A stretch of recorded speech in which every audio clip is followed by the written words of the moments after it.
Hey y'all. Happy Tuesday. Happy Spoken Word Tuesday. I hope you guys days come along fine. Anyway, you guys know on Tuesdays, I like to give you guys the word. And earlier I read my short from the sealed portion, chapter 20, verse 23. One of the final testaments of Christ reads as follows. And ye have taken that which they produce and have convinced them who have produced it that its worth is less than the worth that ye know it to be. And then in your deception, ye take that which ye have purchased for a little and sell it for much, so that ye might get gain in this profit and add to the abundance that ye already have.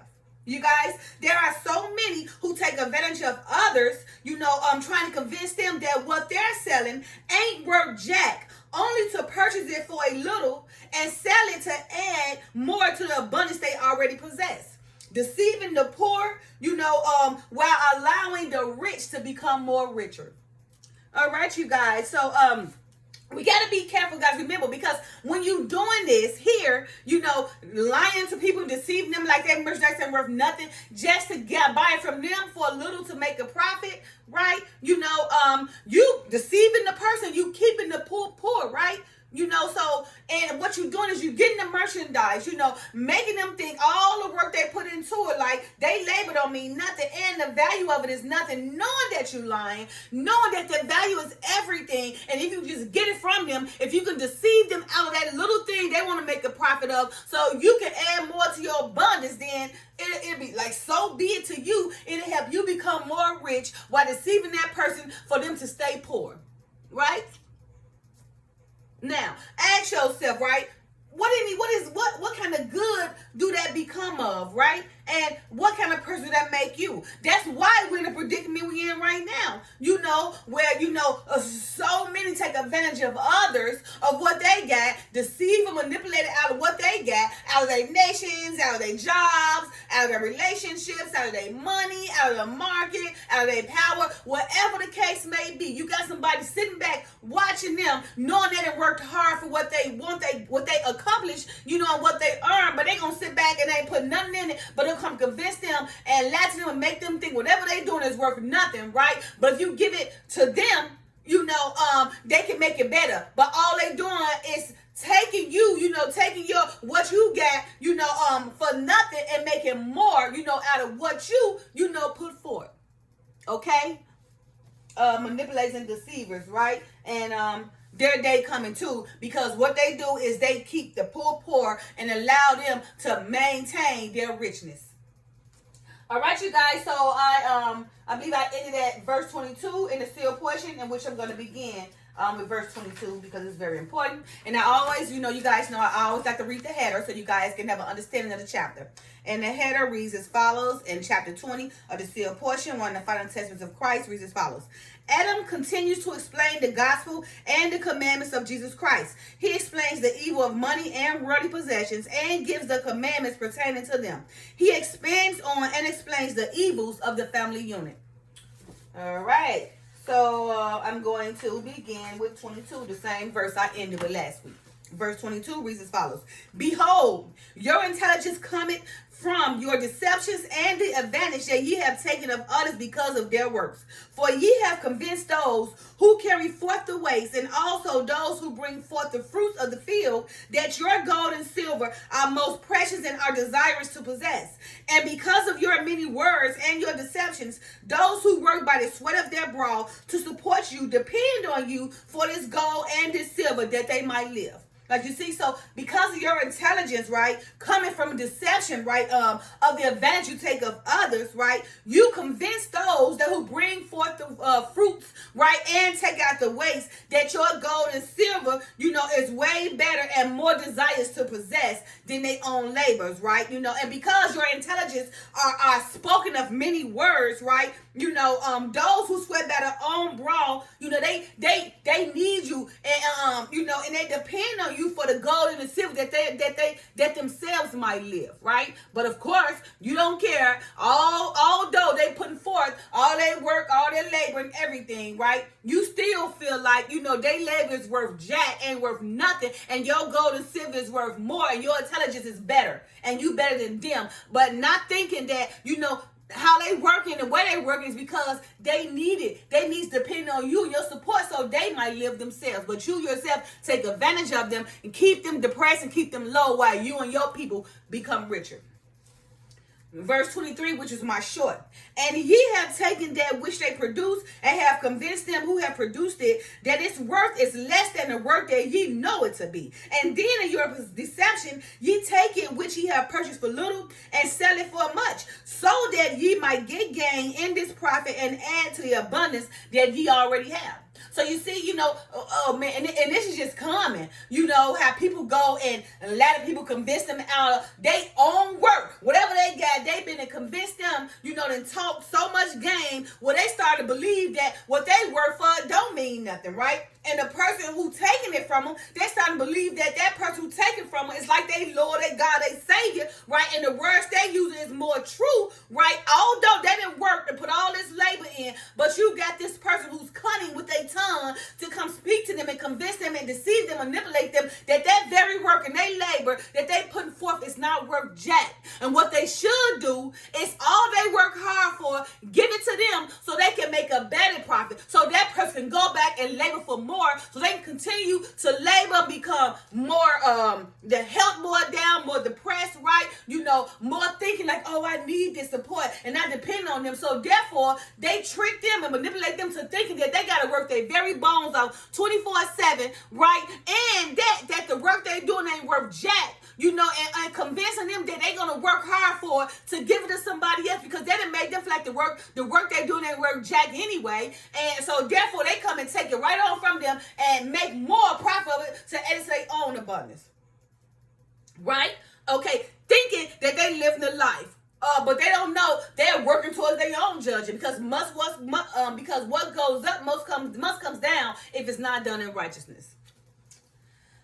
Verse 24, and ye enter into covenants with each other that ye might control those who work by the sweat of their brow to support you. And ye have used your gold and your silver to buy protection for your evil plans and to hire those who make laws and ordinance. And these laws and ordinance assure you that ye might continue to get gain without the consequences of the law to interfere with you. So you see, that's how the world operates, right? They enter these covenants, right, with one another so they can control those who work by the sweat of their brow, right? So they can control those who work by the sweat of their brow to support them, okay? And then they use their gold and silver and they buy all these protection, these evil plans, right? And they hire those, right, to make the laws and the ordinance to support their very greed and deception, right? And then these laws and ordinance, right, allows them to get more gain, right, without no consequences, right, without the laws to even interfere because why? They got money and power. You see that happening every day, all day. Verse 25, and once ye have established these laws among you, ye use these laws to justify your actions. And before long, your whole body shall be full of darkness, according to the words of the Lord. And oh, how great is that darkness. So again, right, once you got these people to establish these laws because your money and power among you, then you use the laws to justify your own deceptions, right? Your own actions, right? And before long, your whole body become full of darkness, right? And according to the words of the Lord, how great is that darkness of yours? Verse 26, I would that ye would take away the gold and the silver from among you, so that Satan can have no more power over you. For if the things of this earth have no value to you, except that it is to be to sustain your lives and give you their joy therein, then shall ye begin to lay up for yourselves treasures in heaven, whether neither moth nor rust do it corrupt, and where thieves do not break through and steal. Okay, so the Father said he read that you guys give up your silver and gold, right? So that Satan don't have more power on you. Because the more you wish for gold and silver, power, gain, glory, abundance, and everything, then Satan have more power over you. Okay, now for if this earth have no value, if the things of the earth, right, have no value to you, right, it wouldn't. But you made it value to you because you use the things of the earth to sustain your lives, right, giving you joy therein, right, and therefore you can lay up the treasures of the earth, right? Because you done made the treasures of the earth valuable to you. So therefore you take the treasures of the earth, right? And you sustain them, right? And you build them up and you lay them up, right? To gain treasures for yourself in heaven. Not knowing that ain't none of that going to heaven. What you build on earth is only going to collect rust and moth, right? So what the Father's saying that, he don't want that for you, but go create godly things, right? Where what's that? Rust and moth don't cannot take over, and where thieves cannot steal. Okay? Verse 27. And if ye had all things in common, like it was in the beginning, even like unto the church that we have established for your instruction, that there would be no thieves, because there would not be anything to steal. And if the things of the earth had no value, then why would you keep unto yourself more than what you needed to sustain your life? So you see, people go get all these things knowing they don't need it, right? Now, if we just get the things to sustain our lives, then it won't be no need for theft. Nobody will steal and everything, because we'll all be equally yoked, right? But because we want to outshine our brother and sister by getting the gold, the power, the silver, the glory, everything, being the man and the woman, right? Then, what you do is you cause in your life, right, to get the things that will allow people to break in and steal, and all the things you gain will be moth or rusted, okay? But again, like the Father said, if things was like it all in common, like they was in the beginning, right? Even like unto the church that was established. As for instructions in the beginning, then there would be no thieves, right? Because there would not be anything to steal, because we all would be equally yoked. Again, and if things of earth had no value, then why would you keep to yourself more than what you need to sustain your lives? Verse 28, and ye are beginning to establish borders and fences among you. And how do ye think that ye can do these things and comply with the commandments of God? Behold, the earth is not ours to own, for we will soon die and leave it to another and take none of it with us. Then what is the cause in which ye think ye are justified in the ownership of land, which do not belong to you? Okay, so like the Father said, and in the beginning, right, they started to establish these borders and the fences, right, they belong to them, right? And the Father said, how do you think that you can do these things and comply with the commandments of God, right? The earth is not ours to own, okay? We will die and leave it to another, right? And we won't take none of it with us, right? So then, what is the cause in which ye think ye are justified in the ownership of the land? Why do so many nations feel like, they want to own this land? It don't belong to you. You're going to die and somebody else is going to take it over next, right? So just keep that in mind. Stop trying to own the earth which not belongs to you. And why you putting borders and fences around, right? They're going to comply to God. How do you think that comply to the commandments of God when you keeping people away instead of helping them?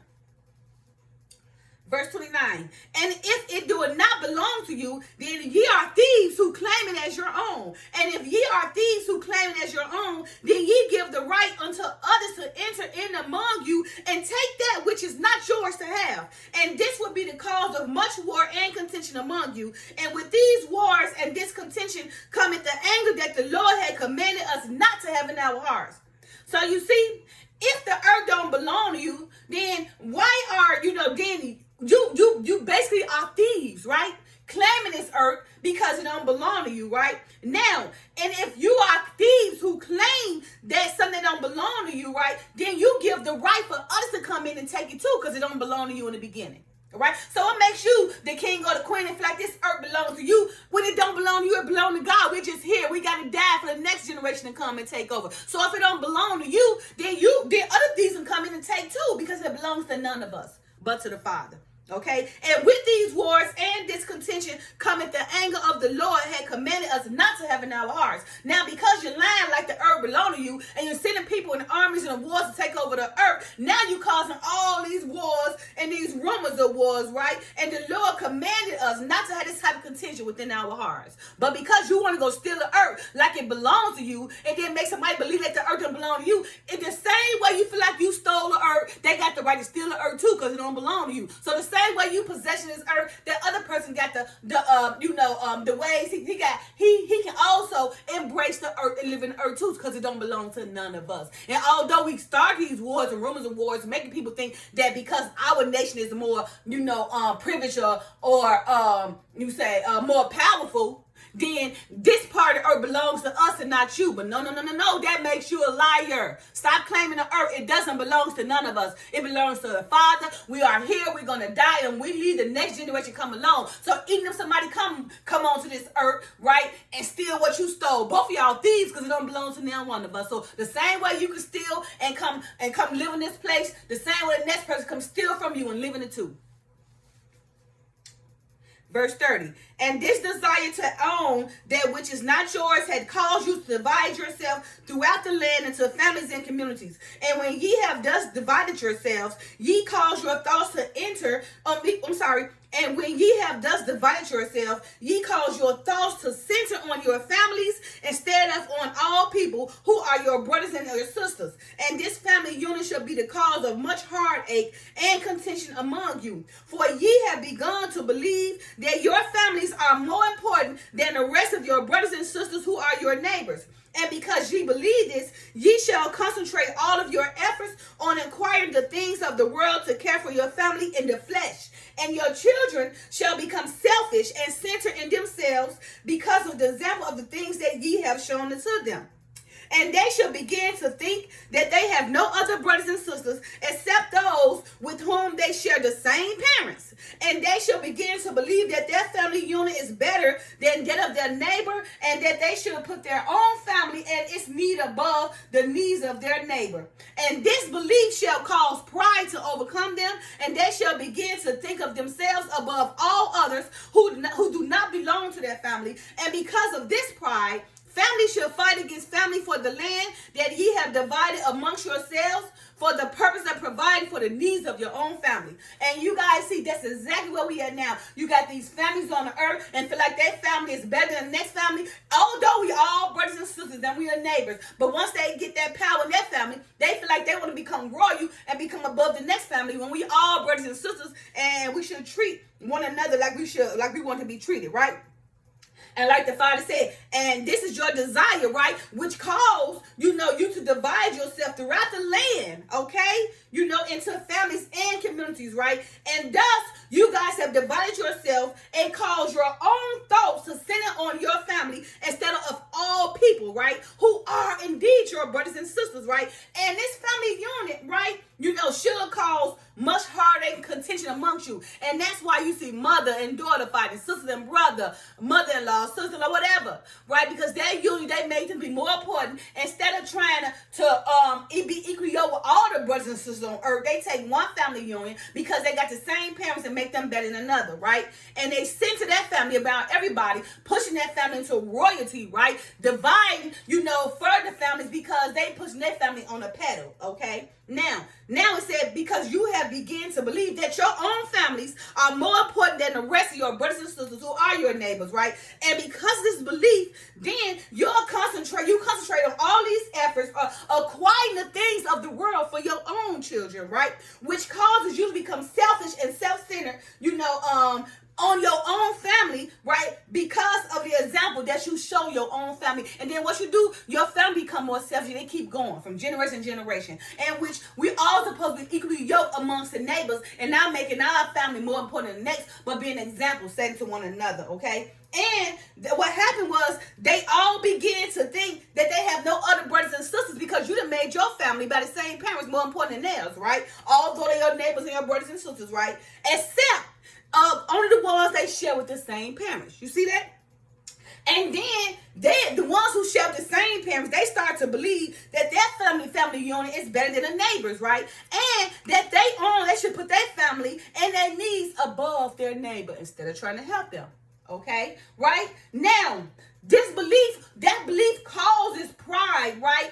To overcome the family, right? And then they shall always think to themselves they better, than others who don't belong to their family. And because of that pride, that family will fight against and because of that pride, that family should fight against other families for that land, right? For the land, right? That ye have divided amongst your own family, right? For the purposes of providing the needs for your own family and not your neighbors.